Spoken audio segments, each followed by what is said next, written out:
اور مرکزی خیال کیا تھا، اور اس کے علاوہ ہم نے سوال جواب کیے تھے، اور یہ میں نے آپ کو واٹس ایپ کیے تھے۔ امید کرتی ہوں کہ آپ نے یہ کام کر لیا ہوگا۔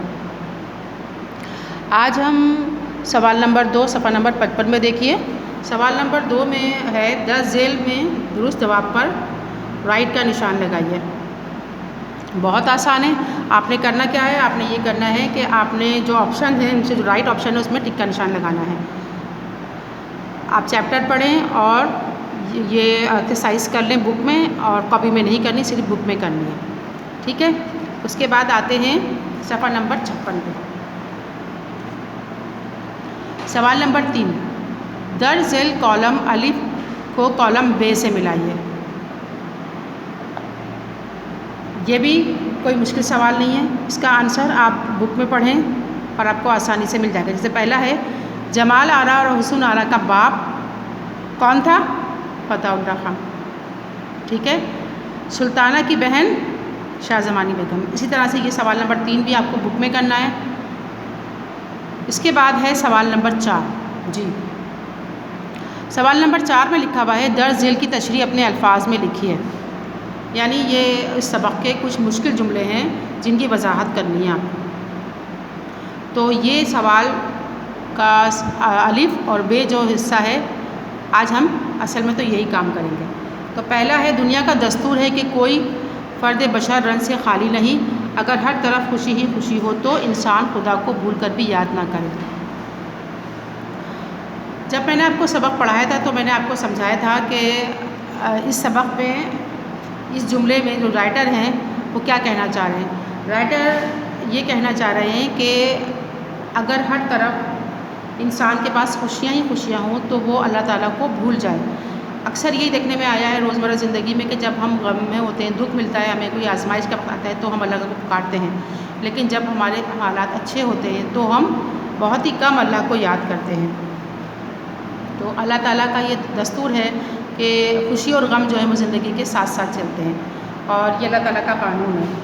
اور کیوں ہے یہ قانون؟ تاکہ انسان جو ہے وہ اللہ کو نہ بھولے۔ تو مصنف بھی اسی بات کی طرف جو ہے اشارہ کر رہے ہیں کہ اگر ہر طرف خوشیاں ہی خوشیاں ہوں تو انسان کبھی بھی اپنے رب کو یاد نہ کرے اور ہر وقت عیش و آرام میں کھویا رہے۔ اور یہاں پر یہ جملہ اس سبق میں کب بولا گیا تھا؟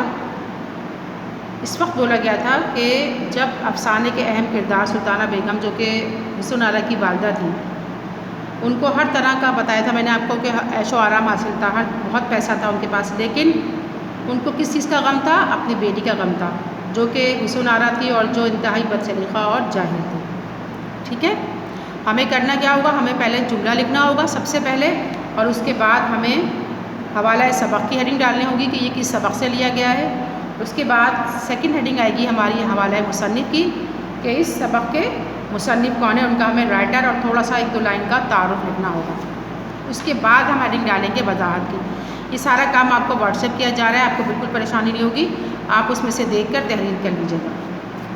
اس کے بعد ہے سیکنڈ جملہ، ڈھنڈورا شہر میں بچہ بغل میں۔ یہ بھی میں نے آپ کو بتایا تھا کہ ایک محاورہ ہے، اور اس کا کیا مطلب ہوتا ہے؟ اس کے معنی ہوتے ہیں کہ جو چیز ہے وہ ہمارے سامنے ہے لیکن ہم اس کو ادھر ادھر ڈھونڈتے پھرتے ہیں۔ اکثر یہ ہم گھر میں بھی بولا جاتا ہے، ادھر ادھر تلاش کرتے ہیں کہ چیز ہمارے سامنے ہے۔ تو اس سبق کے حوالے سے یہ جملہ کس نے ادا کیا تھا؟ یہ جملہ سلطانہ بیگم کی بہن شاہ زمانی بیگم نے اس وقت بولا تھا جب ان کی بہن سلطانہ بیگم نے اپنی بیٹی حسن آرا کے بارے میں ان سے دریافت کیا تھا کہ اس کے لیے کوئی مستانی تلاش کیجیے۔ اس وقت انہوں نے یہ جملہ کہا تھا کہ استانی جو ہے وہ آپ کے محلے میں ہی ہے، اتنے قریب آپ کے رہتی ہے، تو ادھر ادھر ہم کیوں تلاش کریں، ٹھیک ہے۔ اب یہ دونوں جملے آپ کو واٹس ایپ کیے جا رہے ہیں، ان کی وضاحت آپ اس میں سے دیکھ کے تحریر کر لیجیے گا۔ اس کے بعد ہے سوال نمبر 5، درج ذیل الفاظ و محاوروں کو اپنے جملے میں استعمال کیجیے۔ یہ سوال ہم کریں گے نیکسٹ کلاس میں انشاءاللہ تعالیٰ، میں آپ کو ان کے معنی بھی بتاؤں گی اور جملوں میں کس طرح استعمال کریں گے یہ بھی بتاؤں گی۔ تو آج کے لیے اتنا ہی کافی۔ امید کرتی ہوں کہ آپ لوگ اپنا کام جو ہے وہ پراپر طریقے سے کر رہے ہوں گے، اور اگر ابھی کچھ کام انکمپلیٹ ہے تو اب اس کو کمپلیٹ کر لیجیے۔ اللہ حافظ۔